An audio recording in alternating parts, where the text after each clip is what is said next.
Whether it's rice or corn, what I eat is what I have grown. It comes from the land of Burkina, and I no longer want to eat imported rice. That's over. And people are currently recounting. The farmers are overwhelmed. They say they've never seen anything like this because now everyone who has benefited from this program will have enough to eat. They will be able to pay for their children's expenses. In any case, they will no longer have to ask others for help. Because in Burkina, what's the system? When someone is a civil servant in a family, they are the one who takes care of the whole family. But why don't we reverse the system? Let the civil servant's salary be for them. The villagers need to have food. If they don't have food, they will come to you. But often that's the argument we use. Oh no, behind a civil servant, there are many people relying on them. We want to break away from this routine. There is no one behind them anymore, it's their family. We need to find work for the farmers as well. So currently the trend is to do everything to make farmers financially independent.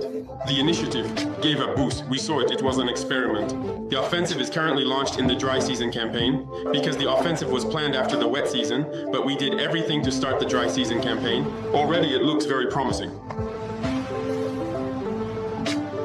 If it goes as we hope, then it's done. The cement producer, which is renowned for its high-quality products, is considered the best cement producer in Africa. You may not know, but I also learned during my visit that I met with them personally. They have an extensive network and sell seeds all over Africa, reaching even the most remote areas. The Burkinabe, many people don't know them, but they play a crucial role in the agricultural sector. They produce here and sell all over Africa. They are the ones who produce the seeds that are currently being used. This means we have potential. There are resources, they just need to be valued, that's all. We need to provide work for the youth. And I don't think it's necessarily in the public sector. It's a debate that needs to take place. And we need communication to raise awareness and for us to be able to create the necessary conditions for young people to thrive. Everyone is focused on the public sector. No, we need to change the situation. There are many sectors of activity. Thinking about the most disadvantaged leads us to change our way of thinking. The farming community, which suffers from many struggles, is being focused on. Today, we are drilling many large diameter wells so they can cultivate and work all year round during the designated season. There is a program for 136 high-flow GOE wells. So the projects have started. I think several wells have already been completed, and it will continue so that our farmers can work. And I think that's the most important thing. And each of you, when you are in your office, you must always think of those poor farmers. They need to be able to live with dignity so that you don't have to think about sending something there every time at the end of each month. Look at this post. Ibrahim Traore, the leader of Burkina Faso, he's been cooking right now. And this post has been going viral. It says, Burkina Faso introduces groundbreaking prison reform. Henceforth, our prisoners will be working in our agricultural sector while their sentences are reduced. Our laws must represent African values.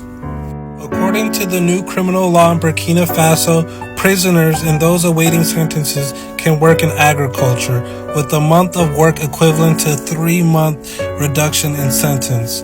A month of work equals 3 months off their sentence. This innovative approach prioritizes rehabilitation, agricultural development, and restorative justice. What do you guys think about this? Ibrahim Traore, he's making Burkina Faso proud. He doesn't rely on the West. He doesn't rely on aid.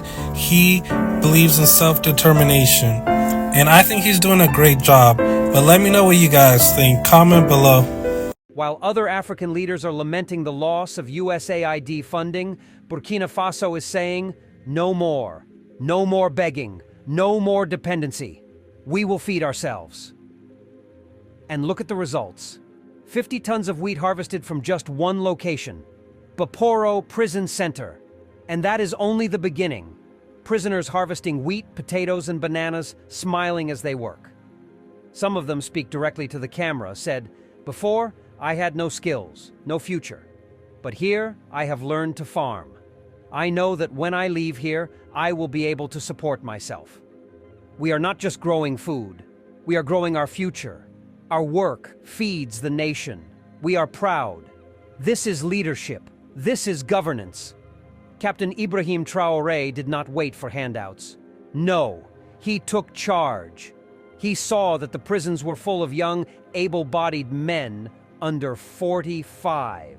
Instead of being a burden on the state, he turned them into an asset. And the results? Mind-blowing.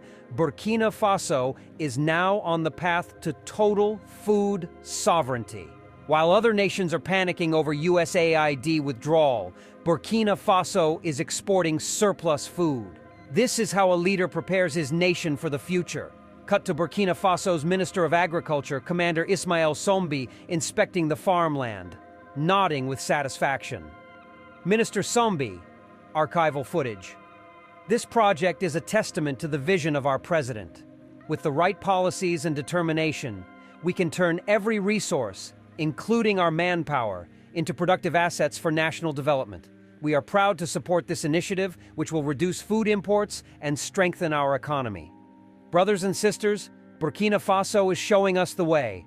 They are proving that Africa does not need to rely on foreign aid to survive. Look at these farms. Look at the wheat, the potatoes, the avocados. This is a movement. This is a revolution.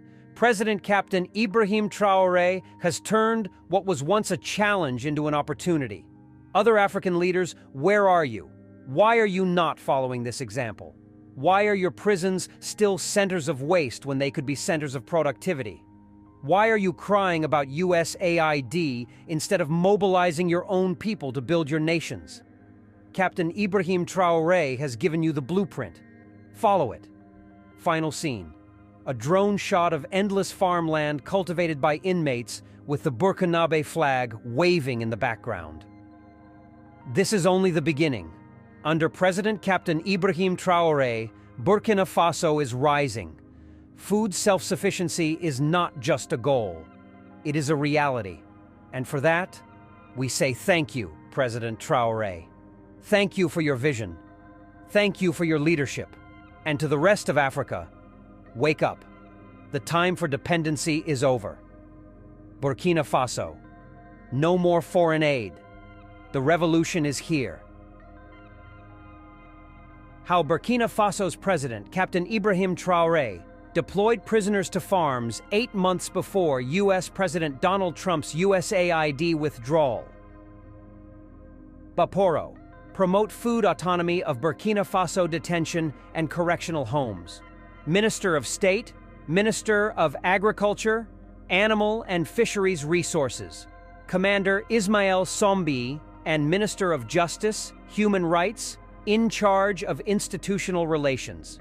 Mr. Edaso Rodrigue Bayala visited the agricultural field of Baporo Prison Center on February 7, 2025, a locality located in Baporo, the Midwest region. Various speculations such as wheat, banana, avocado are produced by the inmates of the so-called center. Speech of Burkinabe. Minister of Justice and Human Rights, Mr. Edaso Rodrigue Bayala. He said, "This is the first time that the center has been at this level of production since its creation. And this within the framework of the Presidential Initiative for Food Self-Sufficiency and the agricultural offensive that is launched by the Ministry of Agriculture, that what you see today is achieved. It is indeed a question of realizing the vision of the head of state with the support of the Ministry of Agriculture, of producing what we consume and working to achieve food self-sufficiency in our country. We must not continue to import when we have the possibilities to produce. It is within the framework of this offensive, of course, in the vision of the head of state to achieve food self-sufficiency, that at the level of the Ministry of Justice, as you know, which manages the various penitentiary establishments, which is full of manpower. Most of our penitentiary institutions have very young pensioners, so almost 90% are under 45. They must produce, and we must not continue to draw on the state budget to feed these penitentiary pensioners, because they themselves constitute a workforce that can produce. It is the combination of these factors that led us to consider conducting an experiment with the technical and material support of the Ministry of Agriculture that these 10 hectares of wheat were tested. Initially 30 hectares are planned, but we have not yet announced. What you see is already 10 hectares, and you see that it is progressing very well. It gives hope. It actually encourages us to move forward and say that everything is possible. You just need to have the vision and put a little will into it, and it gives the results that you see. And we also had on the identity of the head of state to make a certain number of legislative transformations at the legal level, because the real problem was also our laws. We must work on our laws to allow a good application for the benefit of society. We had also worked on a certain number of laws, including in particular the law on community service, which today allows all prisoners, whether they are on remand, that is to say not yet judged, or whether they have already been judged or sentenced, to make an option to come and do community service precisely in agricultural centers, which allows them to have a reduction in their sentence. When you do community service for a month, you have a reduction in sentence of 3 months. And then, when you are still at the judgment stage, we had asked the courts to pronounce sentences that can allow these people to come and work, and so that together we can build the nation. And at the same time as these people work, we also teach them to work, to train, to return to society. I believe that it is laziness and idleness, of course, that create vices and lead these people to indulge in acts that are not recommended.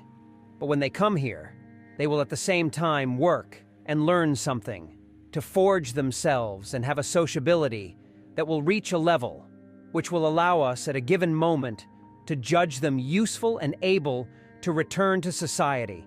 Because when we punish someone, the other sanctions aim to bring the person to amend, whose punishment has a re-socialization function. So, all in all, vision of re-socialization of amendment, vision of production and care, vision of reducing the budget, the weight of the operation, of the care of these residents in the budget, all these visions mean that we are obliged to move forward. And the season that has just ended, we are at about 50 tons of production only here, in Baparo. In addition to that, it is linked to livestock farming and everything that there is. You have also seen 5 hectares of cocoa being tested on student bananas. You have seen 9 hectares of potatoes. You have seen 9 hectares of potatoes, which is also growing.